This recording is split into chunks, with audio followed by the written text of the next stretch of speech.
मित्रांनो, सह्याद्री ट्युटोरियल्स मध्ये तुमचं स्वागत आहे.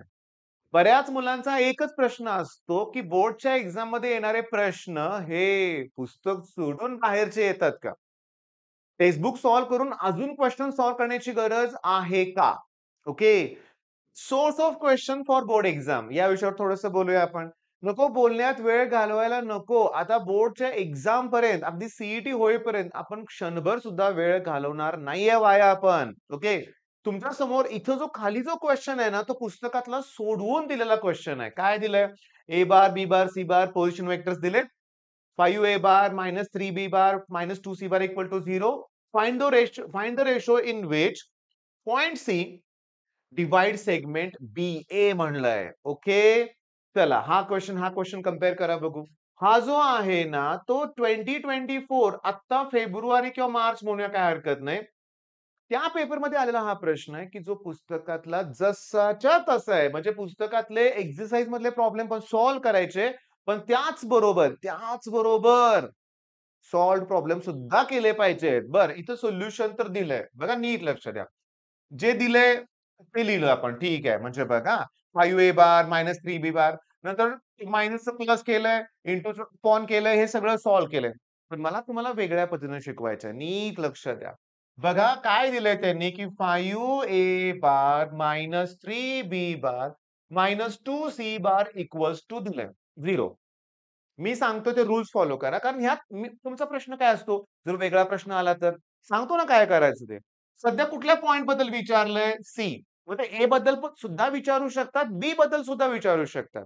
पण सध्या सी विचारलं ना, सी ला एका बाजूला वेगळं करा. मग हे सी इकडे जाऊ दे. म्हणजे मायनसचं काय होतील प्लस.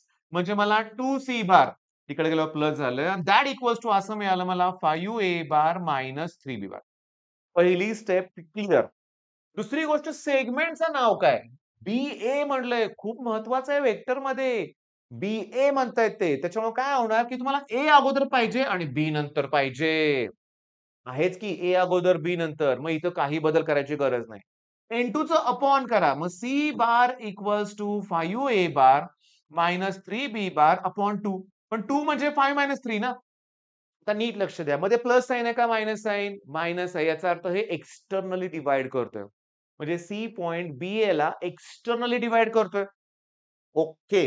आता इन द रेशो 5:3 मग हे तुमचं answer externally in the ratio 5:3 हे कळालं तुम्हाला? ओके. आता मला विचारायचंय की ए हा पॉइंट बघा मी काय म्हणतोय ए हा पॉइंट बीसी ला ए हा पॉइंट बीसी ला कसं डिवाइड करतोय असं विचार पॉइंट सी च्या ऐवजी समजा ए विचारलंय. दिलेली माहिती परत लिहून घ्या. 5a bar minus 3b bar okay minus 2c bar equal to 0. आता पॉइंट ए बद्दल विचारलंय. मग ए एका बाजूला असंच राहू दे आणि सांगतो हे मायनस तिकडे गेल्यावर प्लस होतील 3b बार मायनस प्लस होतील 2c बार. आता इंटूचं अपॉन करा. मग ए बार इक्वल्स टू 3 सॉरी सॉरी मी नीट लक्षात काय लिहितोय बघा. 2c बार अगोदर लिहितो. बघा हे महत्वाचं आहे. सी मी अगोदर लिहिलंय. बी बार मी नंतर लिहितोय. बानो ॲडिशन आहे, कॉम्युटेटिव्ह आहे. ऑर्डर चेंज करू शकता. 3 प्लस 4 पण 7 येतं. 4 प्लस 3 पण 7 येतं. त्यामुळे हे तुम्ही इकडे-इकडे लिहू शकता. इंटूचं अपॉन होईल पण 5 च्या ऐवजी 2 प्लस 3 लिहिलंय. तर मला सांगा कुठलं साइन आलं? प्लस साइन आलं की नाही? मग मी सांगतो काय ते नीट लक्ष द्या. देअरफॉर ए डिव्हाइड्स सेगमेंटचं नाव मी बीसी लिहितोय. तुमच्या लक्षात आलं का? बीए म्हणल्यावर ए अगोदर बी नंतर. मग बीसी म्हणल्यावर सी अगोदर आणि बी नंतर. हा रेशो इम्पॉर्टंट आहे. मग A divide segment BC internally in the ratio 2:3. पण सेगमेंट सीबी जर दिला असता त्यांनी टीबी बी अगोदर घ्यावा लागला असता सी नंतर त्यावर रेशो 3:2 आला असता. मग सगळ्यात महत्वाचं सेगमेंटचं नाव. त्या नावात जर दुसरं जे अक्षर आहे त्याचा पोझिशन वेक्टर अगोदर आला पाहिजे. पहिल्याचा नंतर. मग आपण काय काय घेतलं रे? सी तर त्यांनी दिलं होतं ते पण घेतलं आपण. बरोबर आहे? ओके. त्याच्यानंतर ए बार घेतला. तर उरले कोण? बी बार. मग मी काय करतोय बघा तेच लिहितोय. 5a bar minus 2c bar that equals to 3b bar. B बद्दल विचारलं तर बी ला तिकडे न्या ना. इंटूचं अपॉन करा. मग 5a bar minus 2c bar upon 3. 3 म्हणजे 5 minus 2 that equals to B bar. मग बी बार कोणत्या सेगमेंटला डिव्हाईड करतोय? कोणत्या सेगमेंटला? नंतर नाव कुठलं आहे? सी. पहिलं नाव कुठलं आहे? ए. मग सेगमेंट सीए आहे. AC नाही. मग B divide segment CA externally in the ratio 5:2. आता ही कन्सेप्ट तुमची क्लिअर झाली की नाही? मग आता मला सांगा, तुम्हाला सोर्स ऑफ क्वेशन हे पुस्तकातलेच येणार आहेत. सॉल्व्ह प्रॉब्लेम करायचे. वेक्टर 12 मार्काचा टॉपिक आहे लक्षात घ्या. बरं, हे जे तो सोडवून दिलंय प्रॉब्लेम त्याच्या एक्सरसाइजमध्ये हा प्रश्न आहे. शांतपणे लक्ष द्या. हा पॉइंट तुमचा A, हा पॉइंट B आणि C ज्याचे पोझिशन वेक्टर C बार आहेत असं म्हणूया. आता A चा पोझिशन वेक्टर मात्र असा दिलाय हां, 6A बार प्लस 2B बार. B चा पोझिशन वेक्टर काय दिलाय? A बार मायनस 3B बार असं दिलंय बरं का. B चा हा पोझिशन वेक्टर आहे. आता प्रूव्ह करायचंय की C डिव्हाईड करतोय AB ला रेशो 3:2 म्हणजे हा रेशो 3:2 आहे. पण थांबा ना. त्यांनी दिलं नाहीये इंटरनली का एक्सटर्नली. आपण अझ्युम करूया. Let see divide segment AB internally in the ratio 3:2. मग by section formula for internal division असं तुम्ही लिहा. By section formula for internal division. लक्ष द्या. सांगतो नीट लक्ष द्या.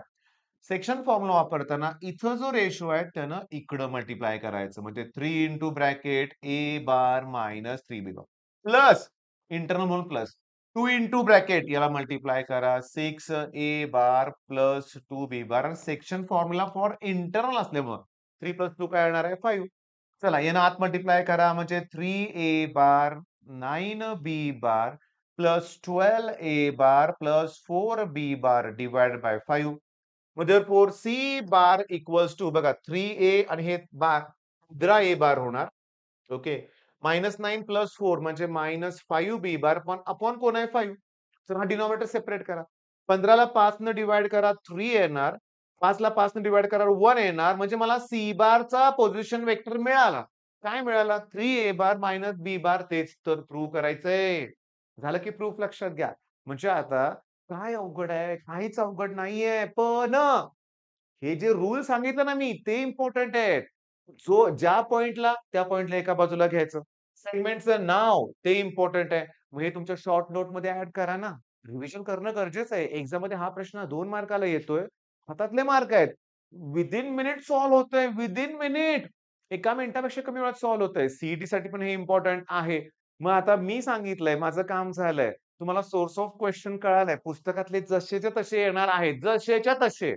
बरं हे बोर्ड एक्झामसाठी झालं. साठी काय? सीईटीत सुद्धा पुस्तकातलेच प्रश्न आहेत. 80% जेईची भीती आहे मुलांना. 5 ते 6 प्रश्न अवघड असतात 50 पैकी वेगळे जेईई लेव्हलचे हायेस्ट लेव्हलचे डिफिकल्टी लेव्हलचे. सोडून द्या. हां, प्रयत्न करायचे की नाही असं म्हणत नाही मी. पण त्याची भीती मनातून काढून टाका. 5 क्वेशन अवघड येतायत. या भीतीमुळं अख्खा पेपर मुलांना अवघड जातोय. कॉन्फिडन्स बिलकुल लो होऊन द्यायचा नाहीये. ठीक आहे मग करा चांगला अभ्यास. All the best.